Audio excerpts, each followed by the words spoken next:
मौसमी जी का एक प्रश्न आया है कि रिया और सुशांत सर के बीच में क्या कोई कार्मिक अकाउंट था, इसलिए उनकी मुलाकात हुई, और क्या उस अकाउंट को इस तरह से क्लियर होना था।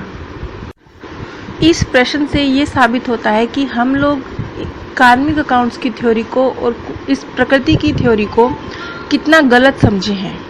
कुछ लोग गलत कार्य करते हैं और कुछ लोगों के साथ गलत होता है, और फिर ये कहा जाता है कि ये कोई पास्ट कर्म था जो इस तरीके से क्लियर हुआ।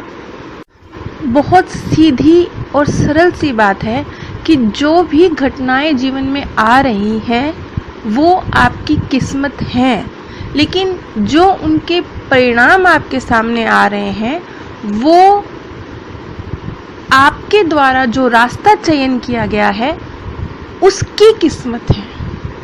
आपके पास चयन करने के लिए 2, 3, 4 रास्ते थे, लेकिन उनमें से जिस एक रास्ते का चयन आपने किसी भी घटनाक्रम में किया, तो जिस रास्ते का आपने चयन किया उस रास्ते का परिणाम तय था, और उस तय परिणाम को किस्मत कहा जाता है। यानी जो घटना घटी वो भी किस्मत, और जो रास्ते पर आप चले उसका परिणाम भी तय, यानी वो भी किस्मत। लेकिन जो बीच का पार्ट है, रास्ते पे चलने का पार्ट, वो तय नहीं है।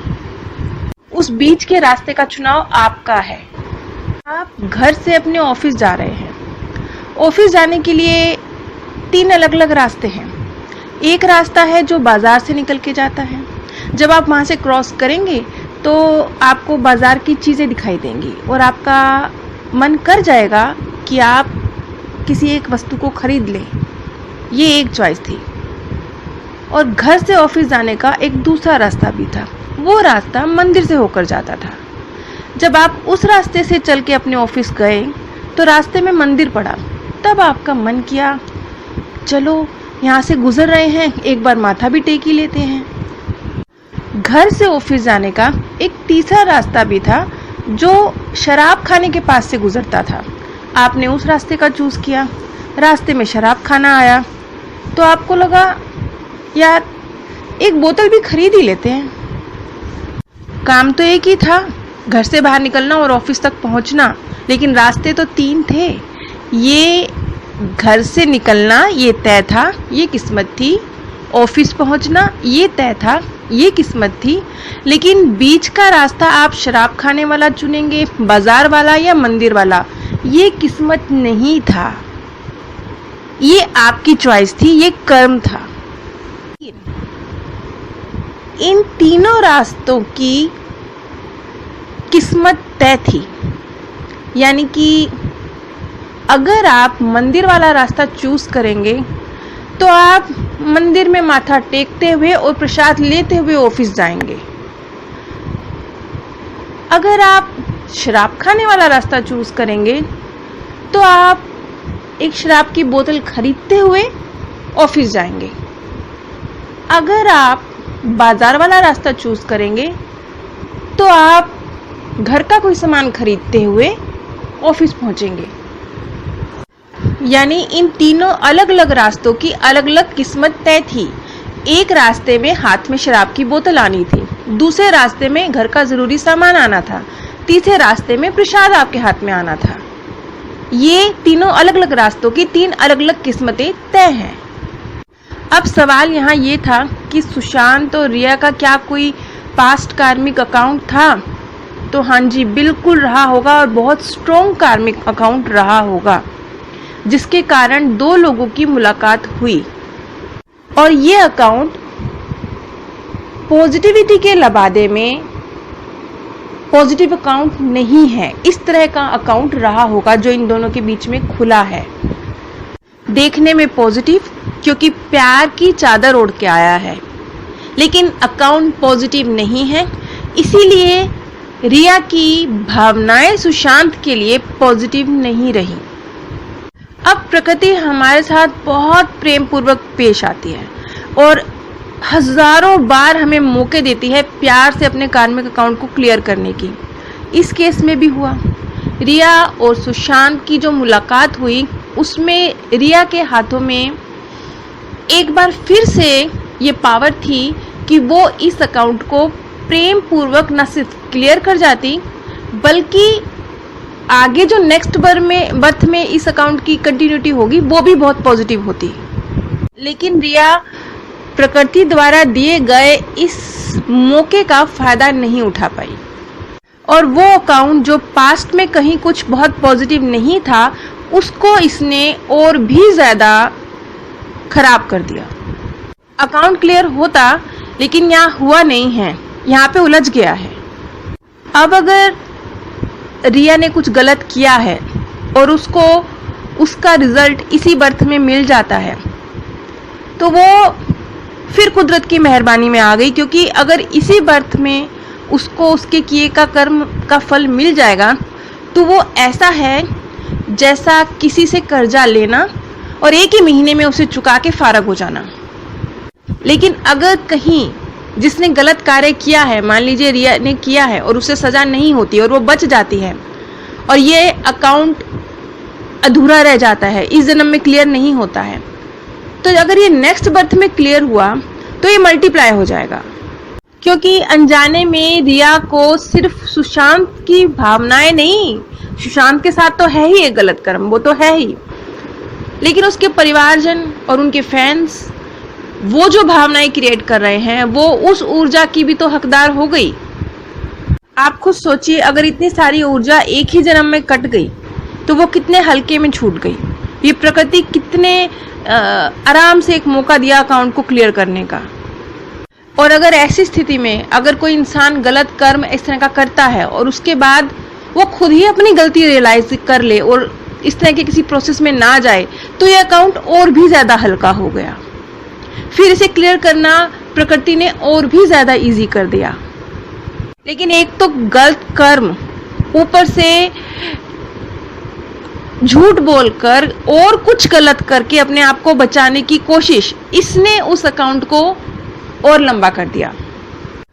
यहाँ पर कार्मिक अकाउंट्स को समझने की थ्योरी बहुत सीधी सरल है, बहुत सीधी सरल है। पता नहीं हमने इसे क्यों इतना कॉम्प्लिकेटेड कर दिया है कि हम लोग हर बात को, यहाँ तक कि लोग कुछ गलत भी काम करते हैं तो ये कहते हैं कि पास्ट बर्थ में तुमने हमारे साथ किया होगा। कोई किसी का धन भी चुराता है तो चोर भी ये कहता है कि पास्ट बर्थ में आपने मेरे को धन की हानि पहुंचाई होगी तो इस बर्थ में मैंने इनका धन चुराया। मतलब कितना गलत समझा हुआ है हमने इस कार्मिक अकाउंट की थ्योरी को। हमने तो इस कार्मिक अकाउंट्स की थ्योरी को अपने गलत कामों को छुपाने का एक तरीका बना लिया है। हमने किस्मत को अपने गलत कामों का ठीकरा उसके सिर पे फोड़ने का एक तरीका बना लिया है। बच्चा पूरे साल पढ़ाई ना करे और वो फेल हो जाए और वो ये बोले कि मेरी तो किस्मत थी। इस थ्योरी पर चलते हैं हम लोग। इसलिए अगर रिया को इसी जन्म में सजा मिलती है तो उसका अकाउंट हल्का होकर इसी जन्म में क्लियर हो गया, और अगर गुनाहगार को इस जन्म में सजा नहीं मिलती है, उसे नेक्स्ट बर्थ में सजा मिलती है तो वो अकाउंट मल्टीप्लाई हो गया। अब यहाँ पे मैं जिन 3 रास्तों का जिक्र किया था, रिया के मामले में भी रिया के पास 2-3 रास्ते थे। अगर उसे सुशांत सर से धन ही चाहिए था तो वो विवाह करके भी हासिल कर सकती थी। अगर कोई और वजह थी तो सुशांत सर से अपने संबंध तोड़कर उनसे अलग होकर भी एक फैसला वो ले सकती थी। लेकिन उसने तीसरा रास्ता चुना जो मर्डर से होकर गुजरा। ये समझ लीजिए कि रिया ने घर से ऑफिस जाने के लिए शराब खाने वाला रास्ता चूज कर लिया। अब उसके हाथ में शराब की बोतल आ गई, यानी उसने गलत रास्ता चूज कर लिया और उसके एक गलत कार्मिक अकाउंट सुशांत सर के साथ खुल गया। और इसके खुलने की वजह उसके इस जन्म के संस्कार भी रहे होंगे, क्योंकि जितना हमारे ऊपर हमारे पूर्व जन्मों के संस्कार हावी होते हैं, इस जन्म के उससे ज्यादा हावी होते हैं। तो इस जन्म का माहौल और इस जन्म के जो संस्कार हैं, क्योंकि हर सेकंड हमें कर्म के थ्रू अपनी किस्मत को पलटने का मौका तो मिलता ही है, तो वो कर्म हर सेकंड हमारे संस्कारों में परिवर्तन कर रहे होते हैं। तो जो जो हम रास्ता चूज करते जाते हैं वैसे वैसे हमारे संस्कारों में हर चॉइस के साथ परिवर्तन होता जाता है। तो इस जन्म में जो रिया ने अपने अंदर संस्कार डेवलप किए हैं, वो संस्कार इतने गलत डेवलप किए हैं कि वो मर्डर के रास्ते से उसको लेकर चले गए। अब अगर ये अकाउंट इस जन्म में खत्म नहीं होता और ये नेक्स्ट बर्थ में कैरी फॉरवर्ड होता है तो इस तरह की परिस्थितियां बनेंगी कि रिया ऐसे ही किसी दर्द से गुजरे और फिर वो रियलाइज करे कि ये क्या होता है, जो मैंने किसी और को दर्द दिया है वो दर्द क्या होता है। लेकिन वो अगर सही तरीके से अपने उस कार्मिक अकाउंट से गुजरेगी तो वो प्राकृतिक रूप से होगा, वो किसी मनुष्य द्वारा किया हुआ नहीं होगा। यहाँ पे ये मत समझिएगा कि नेक्स्ट बर्थ में कोई उसके किसी प्रियजन का कत्ल करेगा, नहीं, ऐसे नहीं होगा। उसके प्रियजन से यदि दूरी होगी तो वो प्राकृतिक तरीके से होगी, प्रकृति उसे लेकर जाएगी, इस तरीके से वो कार्मिक अकाउंट क्लियर होगा। किसी मनुष्य ने ये गलत कर्म किया, प्रकृति ऐसे किसी मनुष्य के द्वारा गलत कार्य नहीं करवाती है। अगर ऐसे करवाएगी तब तो कार्मिक अकाउंट हमेशा एक फिनिश हुआ दूसरा गलत खुल गया, एक फिनिश हुआ दूसरा गलत खुल गया, ये सिलसिला प्रकृति नहीं शुरू करती है, बल्कि प्रकृति तो उल्टा हमें मौके देती है इस सिलसिले को खत्म करने का। तो जो आपका सवाल था कि क्या सुशांत और रिया का अकाउंट खत्म हुआ है, जी खत्म नहीं हुआ है। और क्या उनकी नेक्स्ट बर्थ में मुलाकात होगी, जी हाँ बिल्कुल होगी। और क्या ये अकाउंट फिर से खुलेगा, जी हाँ बिल्कुल खुलेगा। और वो इस तरीके से खुलेगा कि रिया अब इससे सीख कर निकले कि अब उसे ऐसा किसी दूसरे के साथ नहीं करना है, जो लेसन है इसके बीच में से निकलेगा। अब ये इस तरह की परिस्थितियां क्रिएट होंगी कि वो एक लेसन सिखाते हुए रिया को ये अकाउंट क्लियर हो। आप सभी पे परमात्म सौंदर्य, प्रेम और आनंद सदैव बरसता रहे। आप सभी दिव्य परम धाम में स्थान प्राप्त करें। मौसमी जी का एक प्रश्न आया है कि रिया और सुशांत सर के बीच में क्या कोई कार्मिक अकाउंट था, इसलिए उनकी मुलाकात हुई, और क्या उस अकाउंट को इस तरह से क्लियर होना था। इस प्रश्न से ये साबित होता है कि हम लोग कार्मिक अकाउंट्स की थ्योरी को और इस प्रकृति की थ्योरी को कितना गलत समझे हैं। कुछ लोग गलत कार्य करते हैं और कुछ लोगों के साथ गलत होता है, और फिर ये कहा जाता है कि ये कोई पास्ट कर्म था जो इस तरीके से क्लियर हुआ। बहुत सीधी और सरल सी बात है कि जो भी घटनाएं जीवन में आ रही